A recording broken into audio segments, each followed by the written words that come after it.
Hello ladies and gentlemen, welcome to 2CTV, your global news channel. I'm Maya 2C and this is your latest update from the chaotic situation in the continent of Europe and the European Union, which continues to be in turmoil thanks to the liberal globalist establishments and the lack of security, which has now resulted in chaos on the streets of Europe.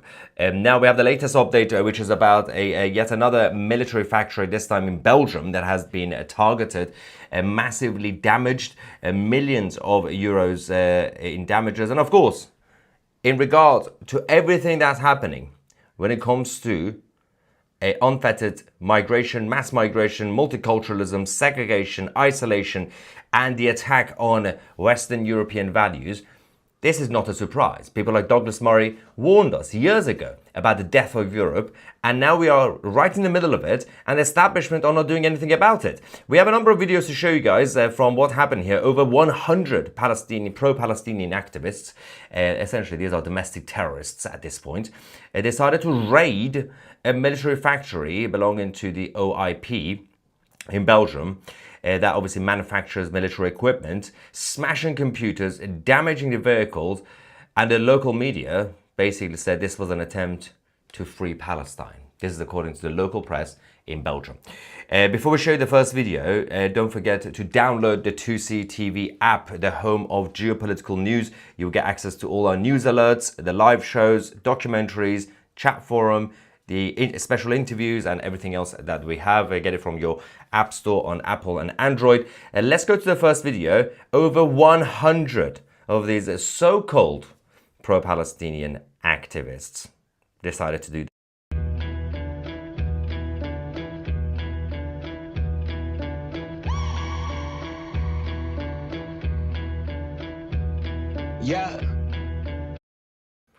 Yeah, we're not doing the music. That's I'm not really sure who put the music on this, but you can see the chaos.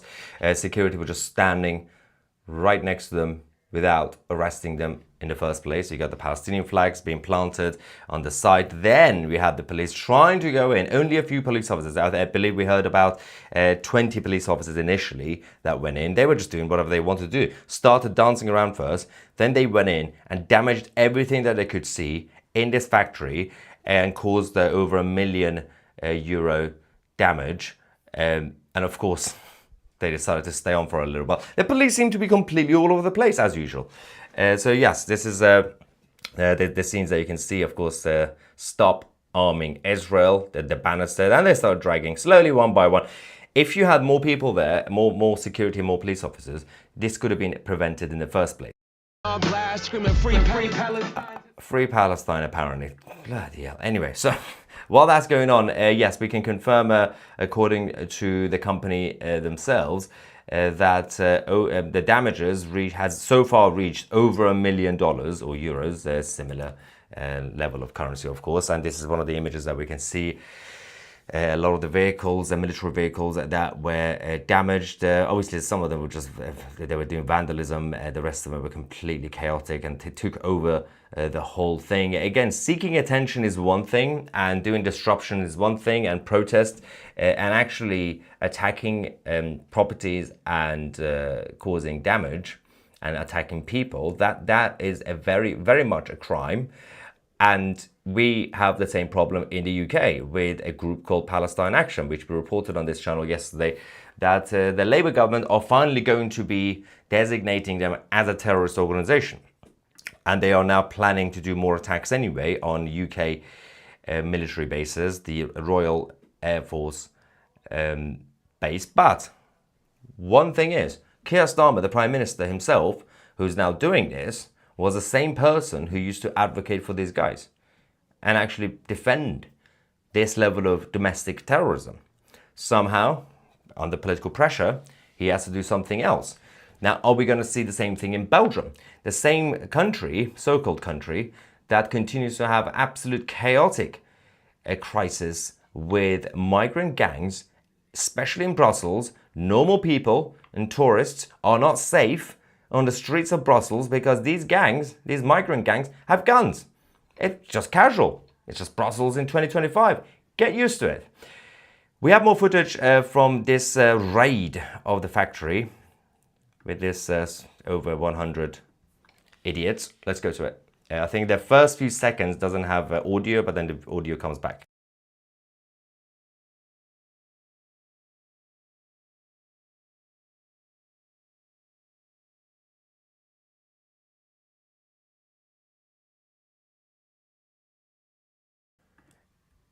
It's absolutely chaotic. Look at it. Look at the mess. Running around like sheep. It's the irony, right? Absolute sheep. All right, I think the audio is going to come back in a second.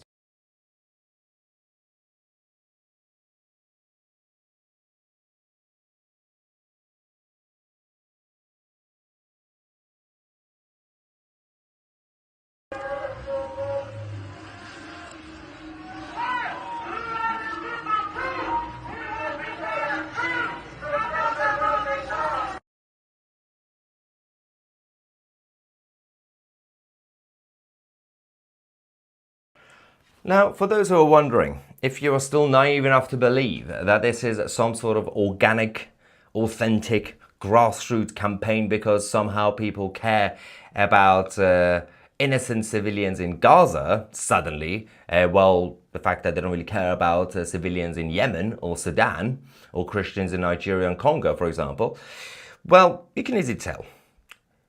Well, in this case, they didn't necessarily have the placards and signs, but they all have the same flags and signs and placards and same chants. And wherever they are, whether they're in Sweden or Belgium or Canada, they sing the same things in English. The reason for this is not a coincidence. The financial networks behind them are all linked together. If the international community actually does care about our so-called world order, then they could coordinate this and they could work together, the French government, the British government, to do a crackdown on this. The so-called Interpol could do something about this. The United Nations, they have to take, we are in the middle of war on our streets and there is a massive denial by the establishment and the media, pretending everything is absolutely fine. We can only see war in the Middle East. Don't worry, that's chaos. Everything is fine on the streets of Toronto and Paris. Everything is absolutely fine. No, it's not. And we're not just talking about the rise of crime. We're not just talking about, for example, grooming gangs in England. We're not just talking about the armed gangs, migrant gangs in Brussels. There is a cultural war, a spiritual war on our streets, which is now damaging individuals and people's properties. It's not really just about slogans. It's not really just about protests. It's not really just about the difference in ideologies. Now, we have a statement from the CEO of OIP, Freddie Verslis, has said that they entered our buildings with angle grinders and hammers. It was an especially a well-prepared action, and most of the protesters, I love how he still calls them protesters, were clearly women. I would estimate about 80%. We can see it clearly in the video from how they behave and how they handle the hammers. How they handled them. I love how the CEO was like just casually going against women. Yeah, the way they were holding the hammer, that they were definitely women. I love how that was like a relevant point to be made, by the way. This is a quite interesting point because even the so-called Palestine protests, if you have watched this channel, when we go on the street to report from these protests, I don't know if you have noticed this, but I have mentioned this many times, especially in London. You get a lot of men, you get a lot of women, right? You get a combination of people from Islamic background, and you get the other side who are the far left and the champagne socialists, the white English weirdos who just basically join in, right? And I've showed this many times on my channel. That is the women. Oh, there's something going on with these pro-Palestinian women. They are vicious. Again, not every single person, but the ones who get angry. Like the men just stand there and chant from the river to the sea. Women, oh my God, I don't know what's going on. Usually, even with left-wing protests, it's usually the men you have to be careful. You have to just be cautious about. But in this case, when it comes to the anti-Jewish movement, I don't know what's going on. But especially even those who wear burqas and hijab and whatever, they are very, very scary, let's just say. Absolutely terrifying.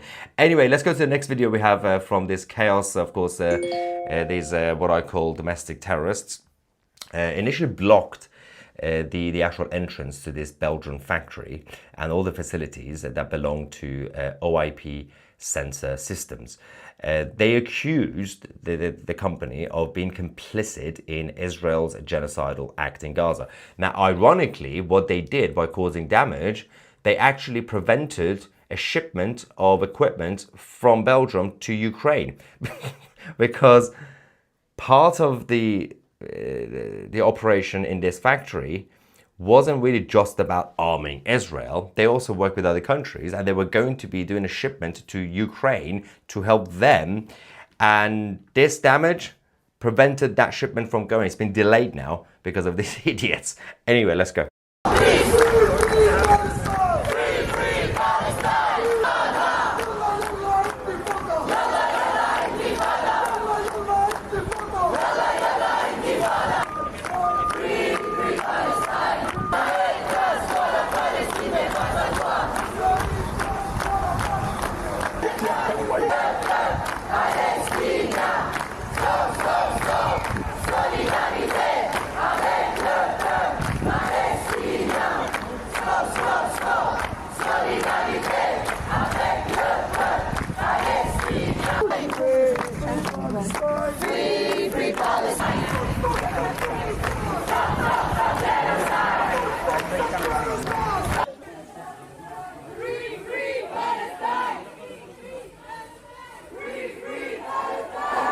Absolute nutters, a bunch of zombies. There is also this, I'm generalizing, stereotype. Ready for this? Stereotype.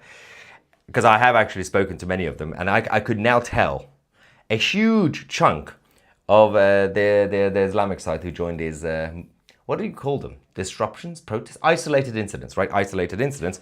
You could tell, I can tell, by just looking at some of the faces, and I could tell, you're from Egypt, you're radical from Jordan.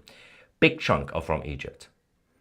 And by the way, there's a lot of people who you meet in the West who say, I'm Palestinian. And they say, oh, good. Where are you from? Oh, Egypt. And I'm like, or Jordan. I'm like, so when you say you're Palestinian, is it just some sort of self-ID thing? Self-identify as Palestinian because it doesn't exist? Why is it that all these Palestinians are born in Jordan and some in Lebanon and in Egypt? Ask that question. Arafat, where was he born? And basically all the so-called Palestinian leaders since the 1940s and 1960s onwards. Anyway, the whole thing is a fraud.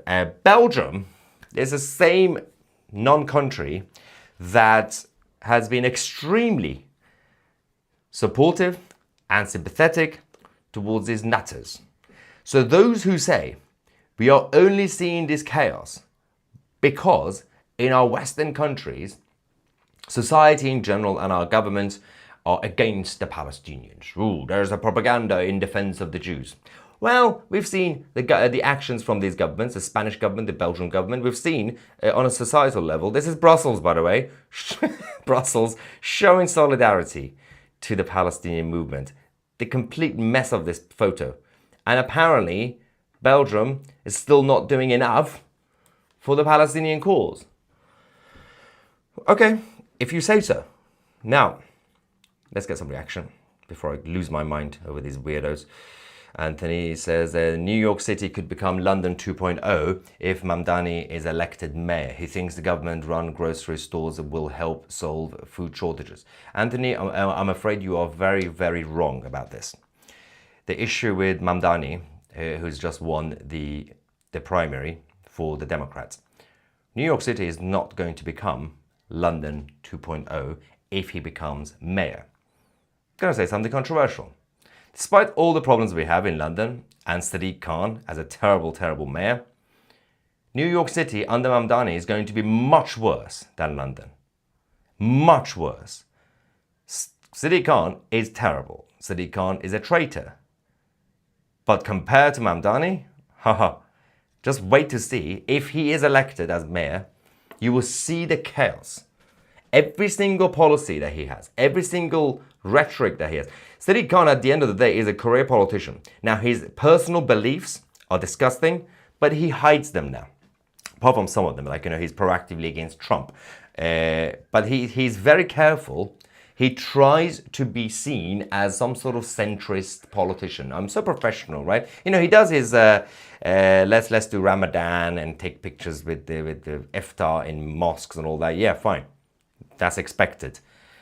But he doesn't necessarily always go out there and shout globalize intifada. He would want to, maybe personally he would want to, but he doesn't, because he wants to be seen as more of a center-left politician. People like Mamdani, absolute nutters, they shout about it. They proactively chant globalize intifada, for example, and much worse. And also, Sadiq Khan is just a socialist. And also, I love how just a socialist is now okay. Mamdani is an actual communist. It's very, very dangerous. I am not defending Sadiq Khan here. He's also absolutely terrible. He's a traitor. But trust me, New York will not be London 2.0. It'll be on a whole new level of chaos. So I'm just hoping that there will be some sanity that the Republican candidate could beat them. But it is becoming a very, very blue city, obviously. These people are getting worse. They are. They're unhinged. It's because there's also no law and order, so there is no proper punishment. That's why. Can you cover the 145 women jabbed with needles in France? Some pub names: Islam, not joking. Mohammed, Yasser, Ayub, Abu Bakr, Walid. Yes, 2 Walids. Yeah. Thanks, MT. Did you see the protesters complaining about Bezos not paying tax while holding a 10K banner? Who's paying for this? Probably Alex Soros, right? Or his father, George. It's the irony of this is the whole the illusion that's been created by the establishment, the political left, who used to be until a few decades ago, until 100 years ago, they were anti-establishment. But over the last few decades, they are the establishment. But you still see a bunch of them still protesting outside on the streets, while the rest of their friends are inside the tent. You know, you've seen people like Joe Biden, people like Keir Starmer, Emmanuel Macron, Mark Carney. They are in the tent. Then you still have a bunch of weirdos outside the tent pretending to be anti-establishment. That's part of the plan. For example, you had COP26, COP27 for climate change, the actual conference. Greta Thunberg and her friends were outside protesting against the politicians who were inside the tent, making you think that you have to be on Greta's side because these politicians don't actually really care about the climate, even though they're literally in the middle of a conference. That's part of the plan. It's an illusion that's been created that the political left are still anti-establishment. No, you are the establishment. Greta Thunberg didn't need to protest outside. She could have been invited into the tent like before. But this is all coordinated to basically make you think that they are still underdogs. They are still fighting against the power for ordinary people. You are the establishment. Everything has changed. Anyway. Ivan says, when will the authorities wake the hell up? It's Europe, so it's probably going to take about 50 years because of bureaucracy, right? Fat Cat says, could wasps be used to sting the 5th column? Limb wrists and hammers, not a good look. Well, I'm still surprised that despite the limb wrists holding the hammers, they still managed to cause over $1 million damage at this factory. Seems JD Vance was right. Europe is falling from within. Russia fears. He told everyone. They laughed. Yeah. The thing is that there is this massive cultural difference between the European mentality and the American mentality. Even those who believe that they're on the same side. So, for example, a stereotypical center-right person in Europe, even if they think we're similar to the center-right in America, and I support Trump or whatever, I can assure you the mentality from both sides is so different in terms of the continent.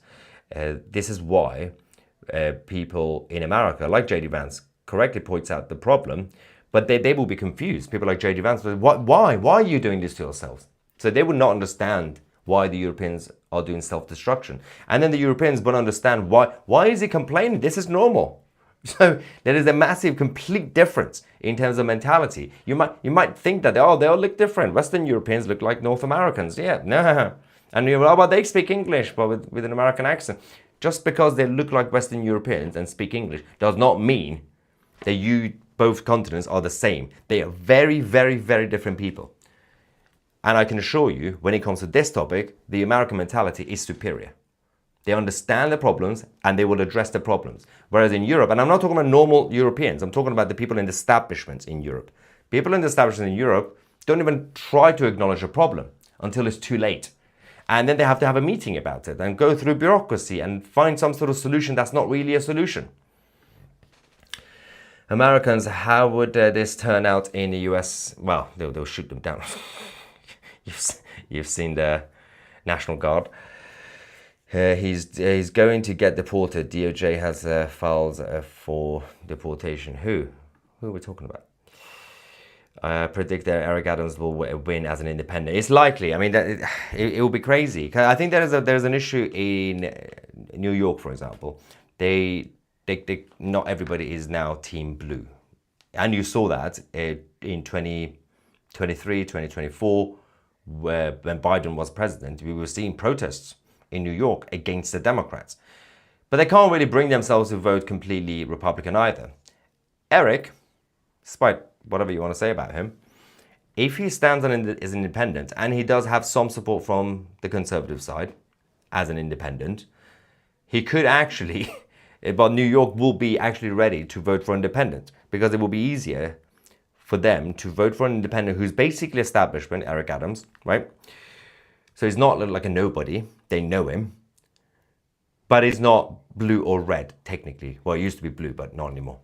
So there is an opportunity. It's just about the campaign, how the campaign goes. And of course, we will cover this on 2CTV as we get closer. I guess the New Yorkers don't remember, yes, 11th September, they left. Yeah, wow. It's a generational thing as well. I mean, the thing is, don't forget, Mamdani, very slick. His campaign, extremely slick. His PR team, his personality, his charismatic, despite whatever you want to say about his views and his evil ideology, he's made being far left attractive, which is a very, very alien concept in the US, even in New York or California. Like, they are liberal, but they're not supposed to be communist. So the fact that he's managed to get a lot of Republicans and Democrats to do this, and by the way, it simply means that the Democrats, as a party, they are dead. They've been completely taken over by socialists. Where are the liberals? Where are the actual liberals? Because they're not liberals anymore. They're all socialists. That's the issue. Also, we had that idiot, Bill Clinton, supporting him. It makes no sense why Bill Clinton, a liberal, would support a communist. But this is, again, when people say, well, it seems like all these idiots, including Bill Clinton, the Clinton dynasty and everybody else, seem to be supporting destruction. Because this is their action. When you support the communists, you're supporting destruction. Why? Do you want to bring down the system so you could be the savior or your friends?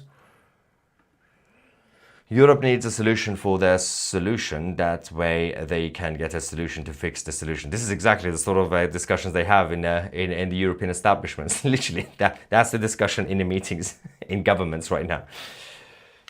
Why do you think the American mentality is different? It's extremely different because it became a cultural thing and a combination of genetics. So when you had the first wave of those from Europe who moved to America, they had big things in common. So a big chunk, not everybody, big chunk of those who left initially were more Catholic-minded, and there was a point at that time, especially when it came to like England, where they didn't want to be ruled by kings and queens. They say, I don't want a king or queen, I want to be my own king, right? I don't want to rule over the other people either. We're believing in individual liberty, whereas Europe has always been more collectivist. So they left anyway. And you had a combination of different cultures. You had people from Scandinavian countries, you had people from the Netherlands, you had people from Ireland, Italy, all going.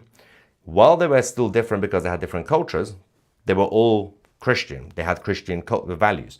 So that created this. And of course, over time, because of the behavior that they created in the land that we call the United States, certain things have remained the same.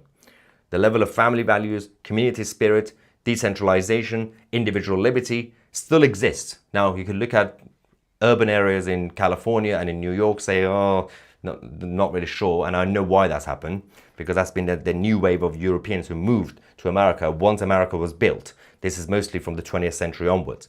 And these are the Europeans who basically brought with them the mentality of, can you give me handouts? Oh, I'm failing. I just lost my job. Whereas the first wave of Europeans who went there, they said, this is our choice. We're going to take a risk.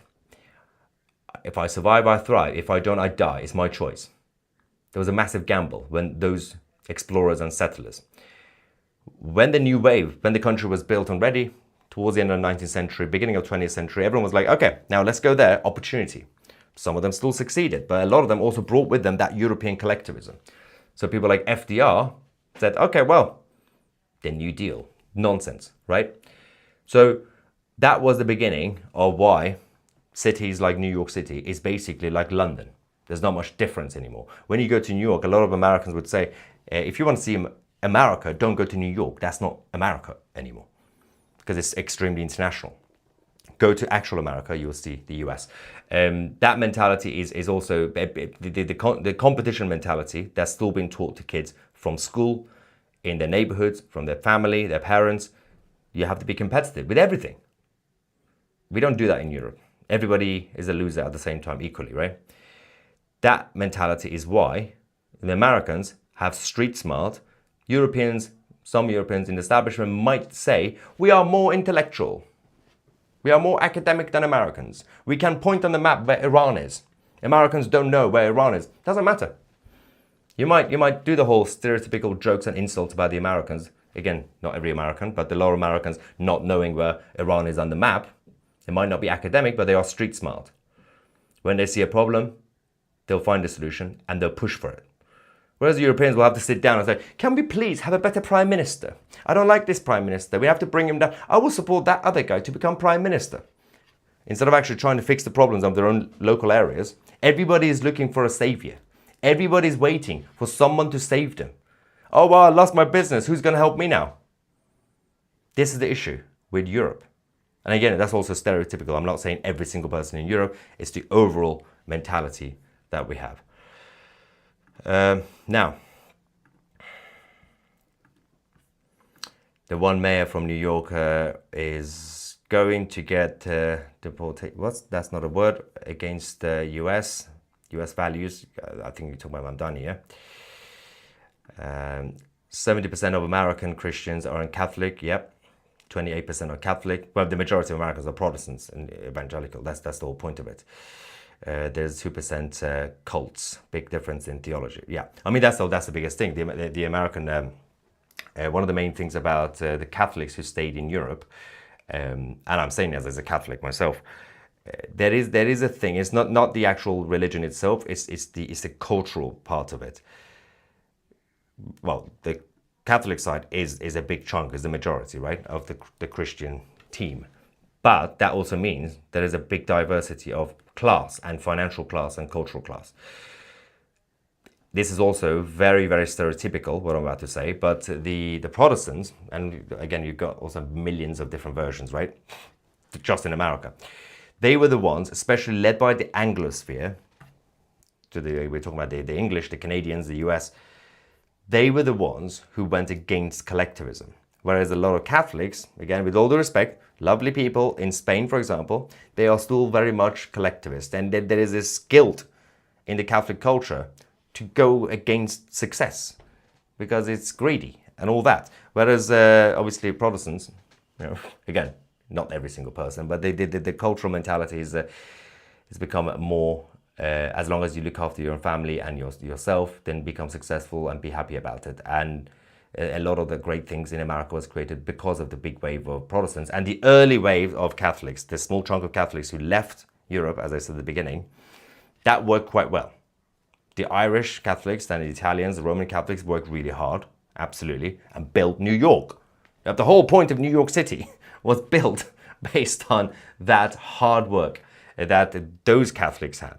The rest of the Catholics obviously stayed and they waited for the establishments in Europe to save their lives. Anyway, now, it's not really about the religion part of it, obviously, because you could have your theological debate about Protestants and Catholics. It's simply about the cultural parts. I am from Belgium. We need someone like Trump. The thing is, I always say, in democracies, the state of politics and politicians is a mirror held at the society itself, at the people themselves. And we have to take some responsibility. People in the UK keep complaining about our terrible leaders like Keir Starmer or Sadiq Khan. But it is, look at the majority of people, if you ask them certain questions about certain topics, you would be surprised that, for example, in the UK and in Belgium as well, both these countries right now is seeing a resurgence of young people becoming Christian. Nice, there's a backlash against the liberal culture. But these are also same cultures that, for example, want government to increase their spendings on everything. So more government spending, increase the size of government, but, for example, very tough law and order, like hang the pedos, bring back hanging.